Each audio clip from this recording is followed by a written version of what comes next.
சொத்து மதிப்பு சான்று வழங்க கான்ட்ராக்டரிடம் லஞ்சம் வாங்கியதாக கன்னியாகுமரி மாவட்டம் தலக்குளம் கிராம நிர்வாக அலுவலர் மற்றும் உதவியாளரை லஞ்ச ஒழிப்பு போலீசார் கைது செய்து விசாரணை மேற்கொண்டு வருகின்றனர்.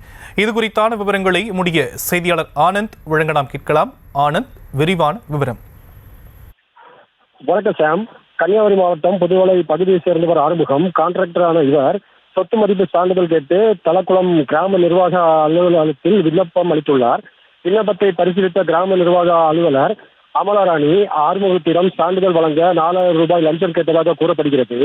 லஞ்சம் கொடுக்க விருப்பமில்லாத ஆறுமுகம் லஞ்ச ஒழிப்புத்துறை போலீசாரிடம் புகார் அளித்த நிலையில் டிஎஸ்பி சால்வின் துறை தலைமையிலான லஞ்ச ஒழிப்புத்துறை போலீசார் 3000 ரூபாய் ரசாயனம் தடவிய நோட்டுகளை ஆறுமுகத்திடம் வழங்கி அனுப்பி அளித்துள்ளனர். இதனையடுத்து இன்று காலை ஆறுமுகம் 3000 ரூபாய் பணத்தை கிராம நிர்வாக உதவியாளர் பேபியிடம் கொடுத்து அவர் வாங்கி கிராம நிர்வாக அலுவலர் அமலாராணியிடம் கொடுத்துள்ளார்.